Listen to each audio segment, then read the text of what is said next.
tell where it comes from. I found it some upstairs. I was going to ask you if it's the same one.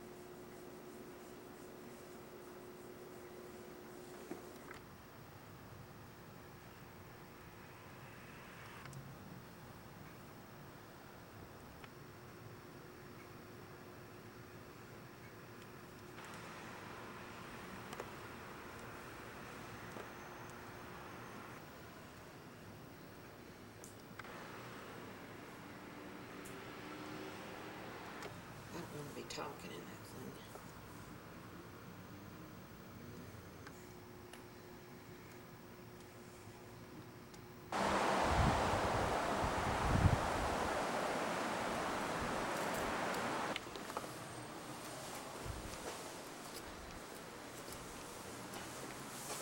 Check the thing out.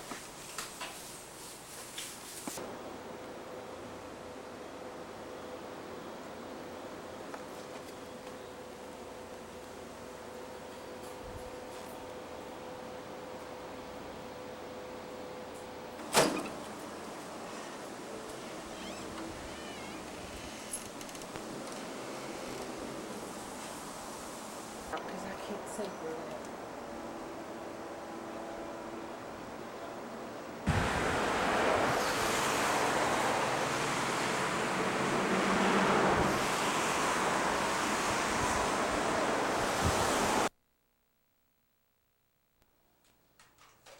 Today is September the 7th, 2000. We're at the old Noble's Corner restaurant and drugstore with all of the Noble family here today. And this is a piece of Brentwood history that is about to be gone. And so we're going to reminisce a little bit with the Nobles and get them to tell us a little bit about the history of this place and some of their recollections. And we have Gina Delboy, who was Gina Noble, and her husband Jan, and Alex Noble, Jean Massey, who was Jean Frank, and Dick Frank. And Dick, why don't you tell us a little bit about the history of this place? Being, I suppose, the oldest living survivor of the clan, my grandfather bought this property some 72 years ago, about the same time I was born, from Mrs. James Caldwell for the princely sum then of $5,000.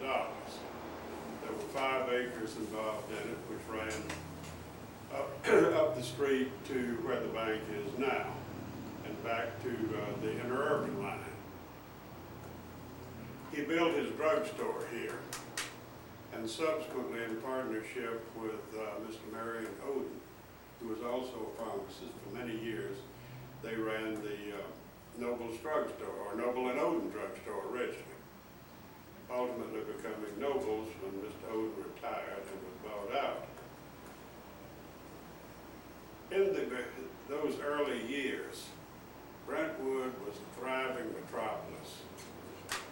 It was served by the Franklin Interurban, which ran along the west side of the property, with a interurban station on the north side of the gravel road, which was Old Hickory Boulevard, became Old Hickory Boulevard. Up the street was Jim Granberry's feed store with 2 gasoline pumps, which were owned and operated by the young Pewitt boys. Across the street was Joe Famosa's Blue Goose. I don't know what the original name was, but it was an establishment which served matters spiritual out front and games of chance in the back room. Across the street was a long structure, a nightclub called the Palms, which straddled the Williamson-Davidson County line, and which in fact had the line drawn through the dance floor. There were 2 doors, entry doors to the Palms, one in Williamson County and one in Davidson County. And the gaming table had rollers, casters on it, so that if the raiding party came in the Davidson County line, the tables were quickly kicked over to the Williamson County side, or vice versa.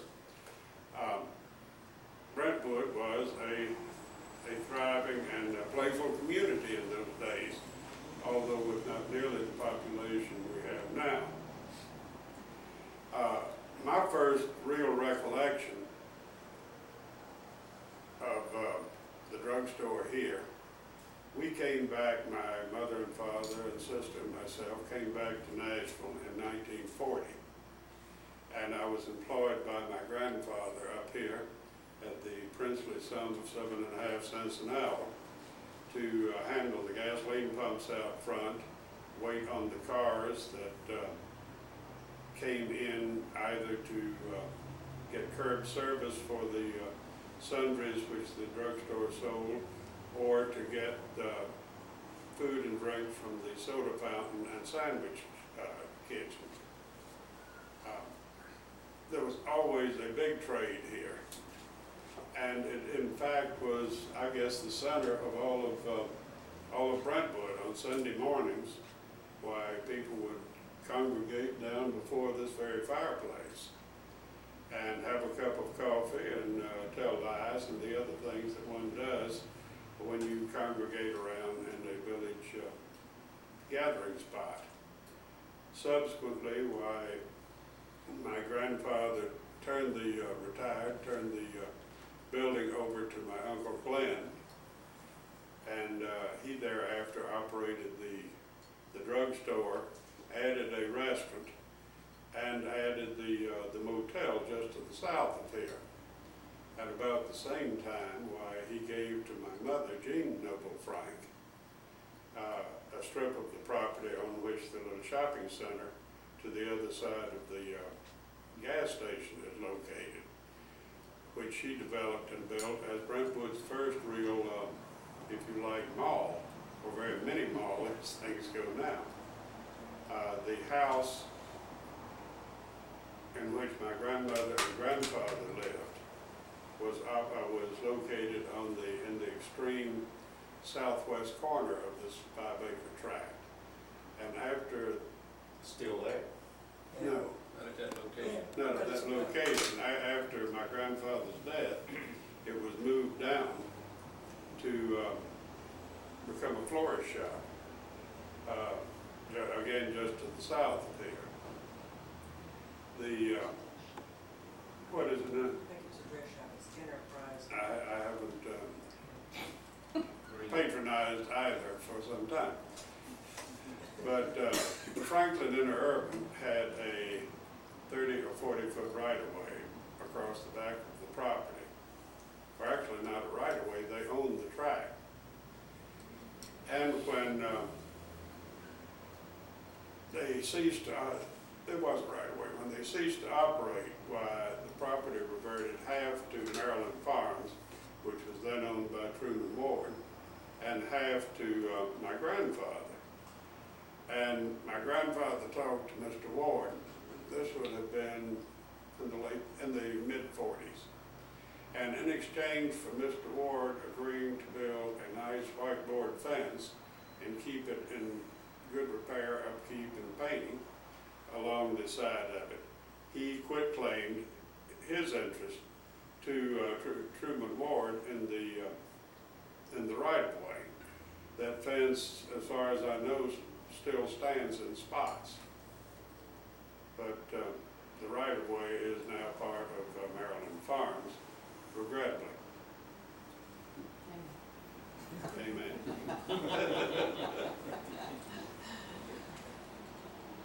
You finished? For the time being, is a lawyer ever finished? Alex, what do you got to add to that? Well, Dick filled in a lot of spaces for me because he's so much older than I am. But as a young boy, I remember it as my grandfather's drugstore, which my father and mother operated. My grandfather quit mixing drugs, I guess, late in the 40s, and I think in 46 or 47, Daddy built on the 2 rooms to the south, and the place became a restaurant. But as a little boy, we used to get off the bus here from school and come in here and sit on a magazine rack that I guess was right about it here. Right, one was here and one was on the other side of our. And read comic books all afternoon. She had some of those comic books that had worth a lot. I remember coming across the field with the cactus to get ice cream cones. Oh, yes. And Yes, avoid I the did. cactus. Rock and cactus. But spent a lot of time up here in the early years. But after running the restaurant for what, 2 or 3 years, you know, we bought a farm Yes. and we moved away from these places. My dad sold the restaurant business. We moved down to the county. And Where was that? that was on Liberty Pike. 92 Same man farm. still owns it Yeah. unless it's just been recently sold, Mr. Pickering. Oh, It has been for sale. Had a perfectly good thought, which now loose. Senior moment, Dick. I want y'all to tell about your father's work in historic restoration back before it was a popular thing to Oh, do okay. at some point. Well, I can work it in right now because after farming for 2 or 3 years, that didn't work out exactly the way it should between the army ants and Poison weeds. what do they call it? Tobacco worms. Which she used to bite the Bite head the off. heads off of It it. is alleged she used to bite the head off the tobacco worm. It is alleged, And, no proof. and dogs in the sheep, killing off sheep. We moved to Franklin. My dad rented a place there, and we stayed there while he built a house up on Battle Avenue. He lived in that house, and he built one next door, and he sold the first and moved to the second one. And about that time, I guess he really got the notion that maybe building was a thing, and he joined Marion Odom, who was the son of my grandfather's partner here at the drugstore. And they formed Noble and Odom Construction Company, and built houses and remodeled houses. And my dad had significant interest in old architecture. The older the better for him. And he did rebuild a number of old houses, remodeled a number of old houses, not the least of which is the Nashville Golf Course clubhouse out on Moore's Lane that was just a shambles. It was originally Crockett Springs. That's Right. well. And when I first saw it, it was interesting. You could stand outside and look through the old poplar hewn logs that were the core of it, see all the way through. They had vandalized, they'd taken out the manels. And It when looked like a ghost house. I mean, It a picture of was. a ghost house. there were several there. And they'd cause your ball to go fall into that pond. It subsequently belonged to that golf club. But he did a beautiful job of it and restored it to a lot of its old grandeur. It had a circular drive in front of it. And my wife and I were deep into daffodil raising. And the daffodil foliage was coming up around, so we asked Glenn if we could go up and get some of the bulbs, figuring that they would be old historic bulbs. And when you dug down, the bulbs were packed solid, or at least 12 inches deep. They had crowded all of the dirt out. All of them were about as big as the end of your finger. So when you dug up and took a shovelful out, you had a shovelful of bulbs.